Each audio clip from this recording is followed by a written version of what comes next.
data warehouses, which is loading data into our tables and databases. So this is a primary task that we have also in Snowflake, and therefore we want to cover this in really great detail. So in general, when we talk about loading data, we have two main methods basically of loading the data into our databases. The first one is bulk loading. So this is the most frequent and also the most important method. This uses the compute power of our warehouses. So we have to use our own warehouses for this. Our own capacity is used here. And this involves also so-called stages, which we talk about in more detail in the next lecture. So this is what we use, and here we use those stages where we load the data from, which we again talk about in the next lecture. How we create them, how we use them, and so on. So then we will also learn about the copy command, because this is the command that is used for this kind of loading. So this is just a secure command to load data from the stages into our table. So this also allows for data transformations. We can maybe clean the data or do some little transformations. So this is something that is also possible with bulk loading. And then we also have continuous loading, and as opposed to the bulk loading, which is, like the name suggests, we load the data in bulk. This can be periodically, but usually it is a more higher volume of data also. Continuous loading is, data that is needed very quickly, so it needs to be up to date. We need to have access to it immediately, but usually it's more smaller amounts of data. So here this uses the serverless features. So it will use not a dedicated warehouse that we have created, but it will use the serverless features. So the serverless warehouses that are managed by Snowflake. So this is Snowpipe, the feature that is used for continuous loading. We talk about this in more detail later on. For now, we want to focus more on the bulk loading, which is the most important one, using the copy command and stages and our warehouses. That's what we want to focus on first, because it's the most important one. And of course, later on, we also talk about continuous loading using Snowpipe. So in general, we now want to understand what are stages, how does it exactly work with loading data, what are the stages now, how we create them, and how we can work with them. That's what we now want to answer in the next lecture.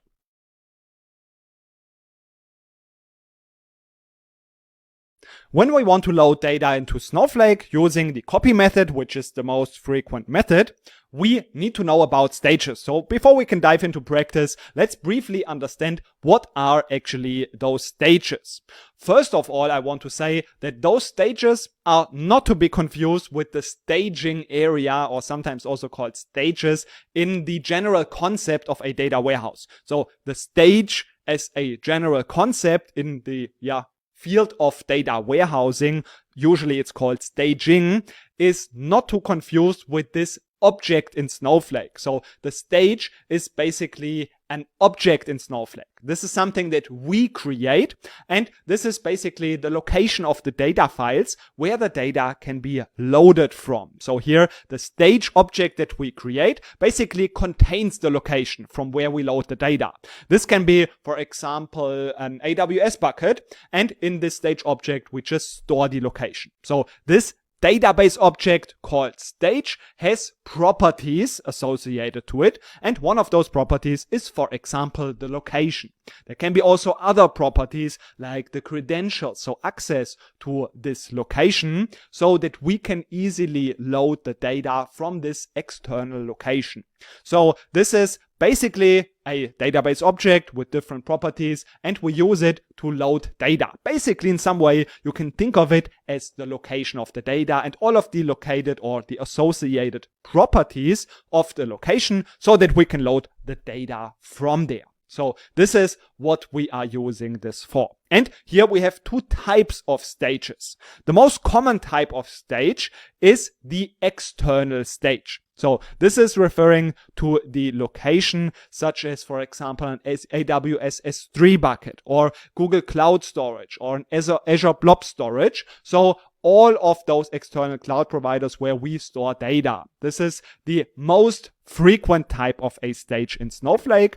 And here we, basically the external cloud providers. Here, this is the external stage, and this is created within a database schema using the create stage command. So we just created, like for example, also a table, and then this is an object in our schema, in our database, basically. This is why it's a database object, and it includes properties like the URL, some access settings, and some additional settings that are also relevant to the connection.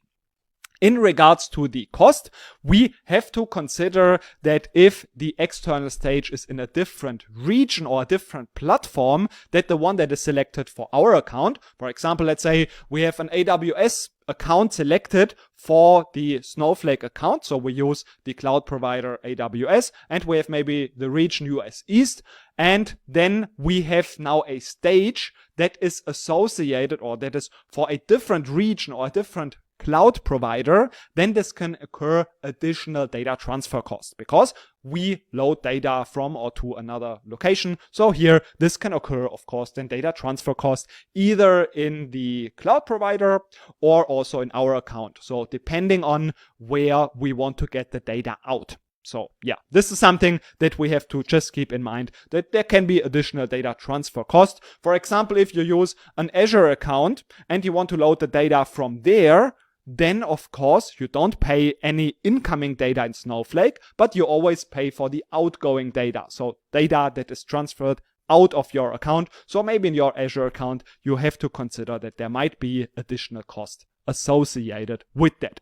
Additionally, we also have the internal stages. They are used when there is no access to an external cloud provider. So this can be, for example, a local file destination, such as, for example, an on-premise server that is maintained then by Snowflake. So here you have also this internal stage, which is, usually when we talk about a stage, we mostly refer to the external stage. So this is also the more frequently used one, the more important one, and therefore we will also first focus on those external stages. But now this is already enough of the theory, and we want to get started hands-on. We want to start to create our own first stage within our account using the create stage command, and then we want to dive deeper into these stages, how they work, and then also use them, of course, to load data practically hands-on. That's what we are doing in the next lectures.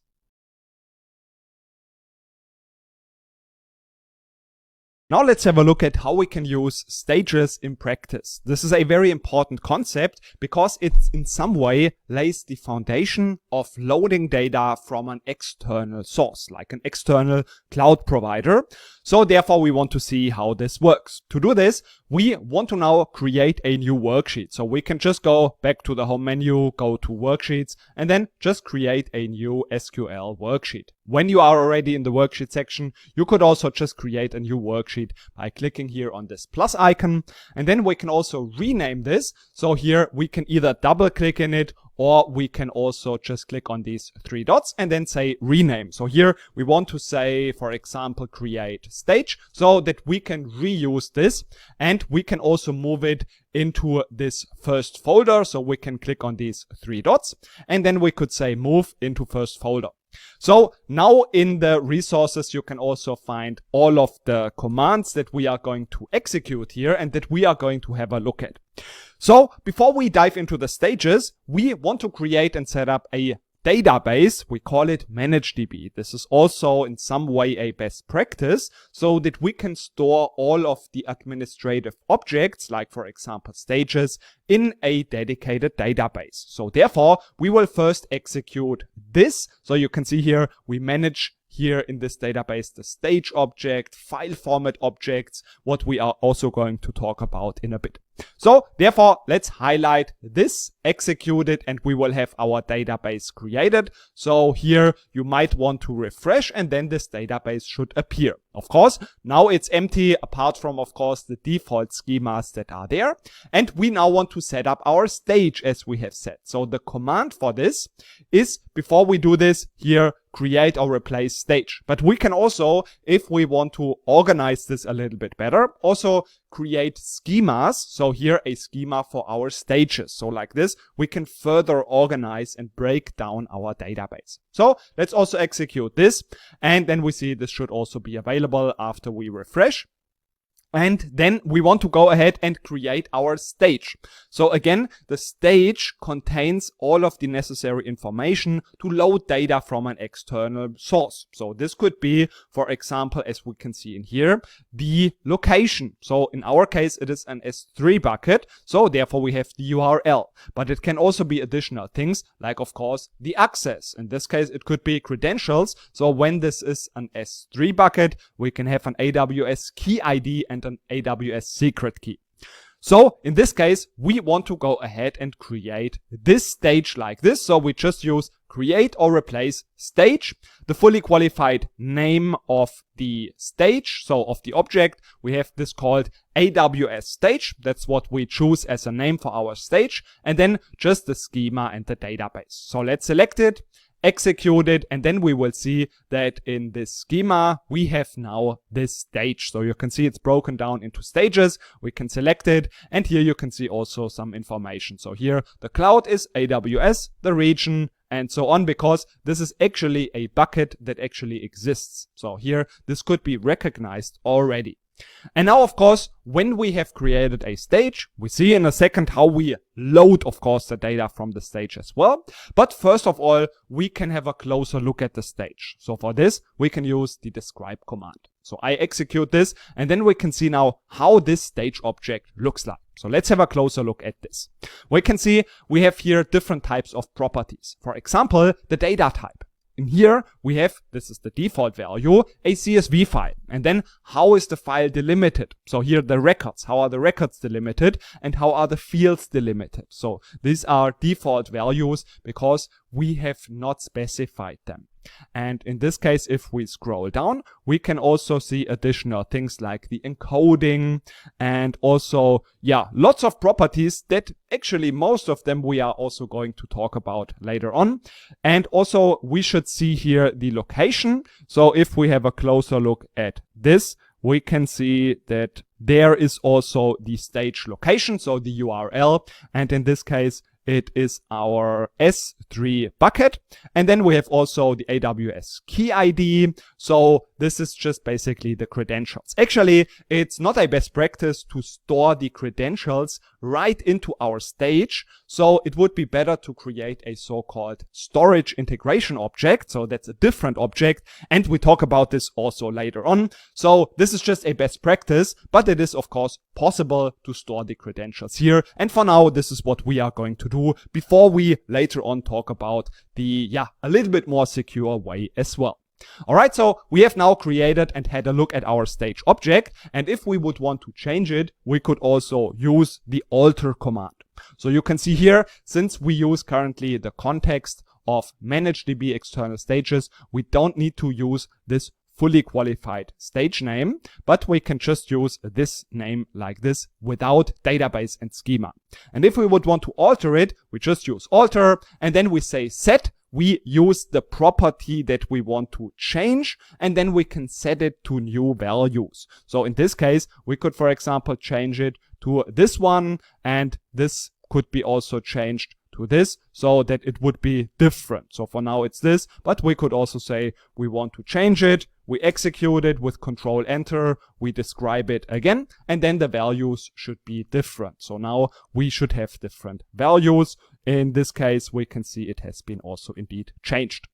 But now we also, of course, want to actually use this. So therefore, we are going to create it from scratch because this one is actually a publicly available stage. So, or publicly available S3 bucket to be more precise. And the stage is pointing to this publicly available bucket. And therefore, we don't actually need those credentials. So therefore, we will just quickly create and replace it again. And now we want to have a look at what are actually now the files in this stage, because this is an actual stage, an actual bucket that actually exists. And we can see in this case, we indeed have here 3 different files available. So we want to now see in the next lecture how we can load those files into our Snowflake database. And for this, we are going to use the copy into command. And this is what we are going to have a look at. And one last note before we go to the next lecture, you already see that the stages, unless we use the describe command, but usually when we want to refer to the stages, the external stages, we use this @ symbol. So this is true with the copy command and also with the list command. So this is just how this is referred to. All right. And in the next lecture, we now want to see how we can load the data from our stage.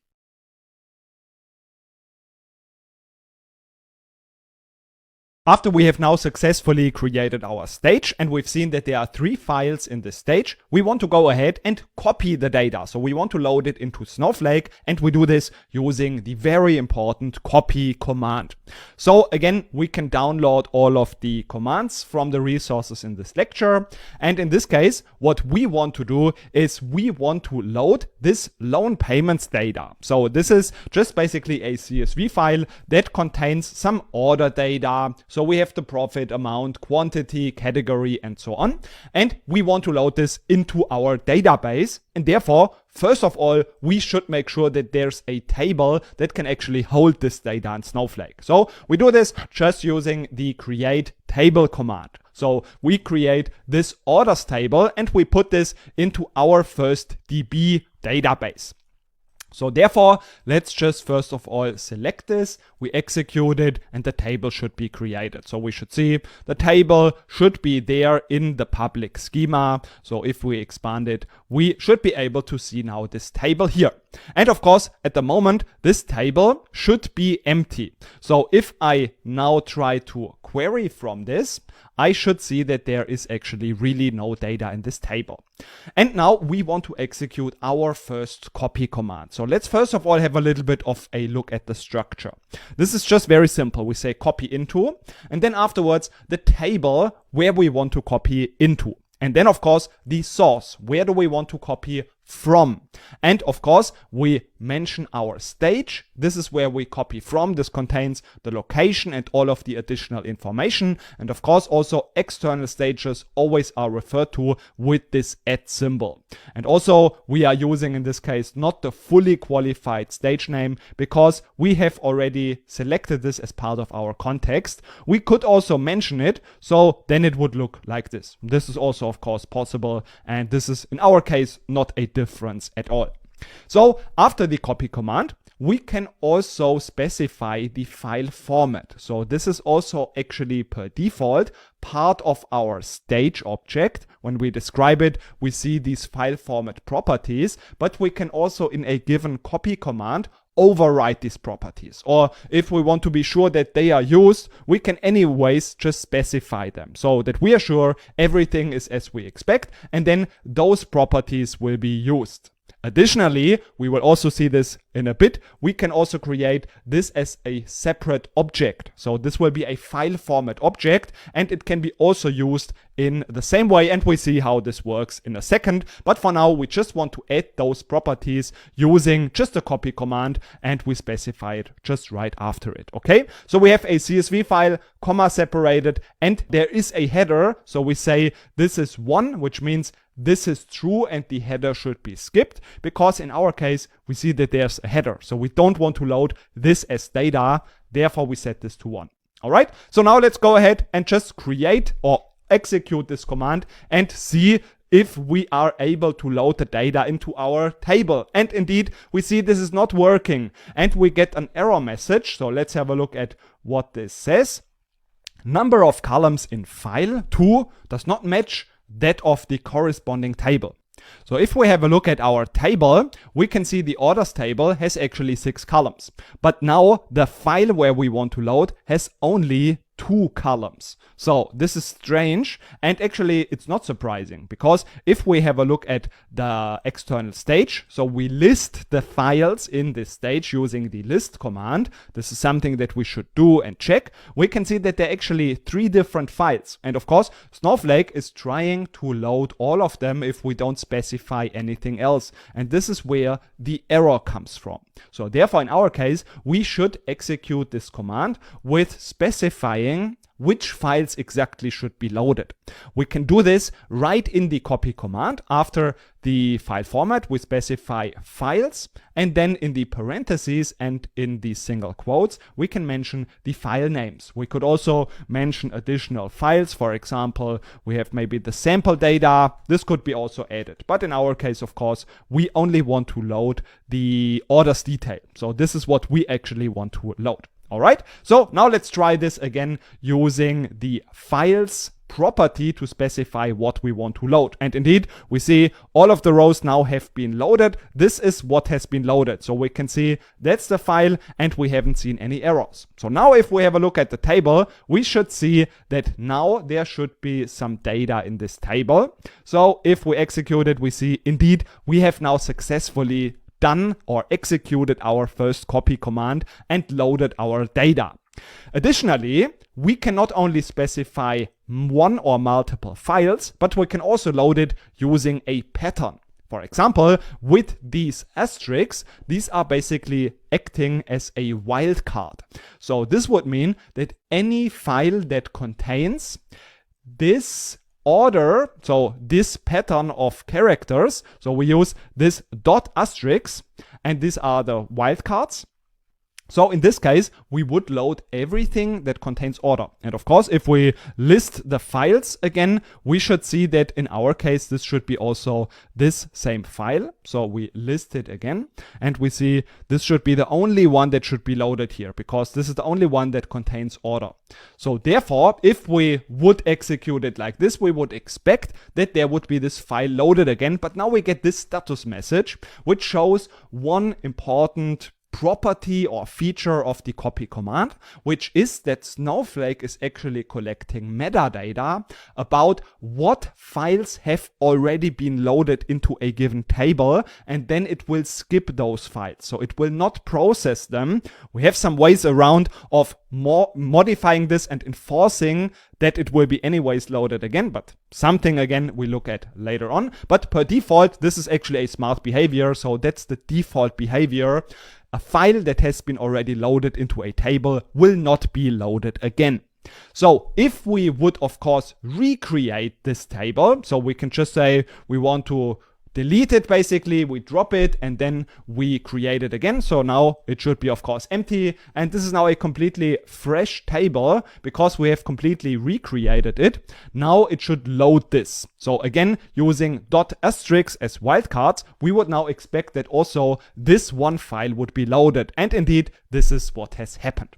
So this were the basic structure of the copy command. And in a copy command, we can also transform data actually during the load. So this is something that can be quite useful and part of our overall strategy when loading data. And how this would work, we now also want to have a look at in the next lecture.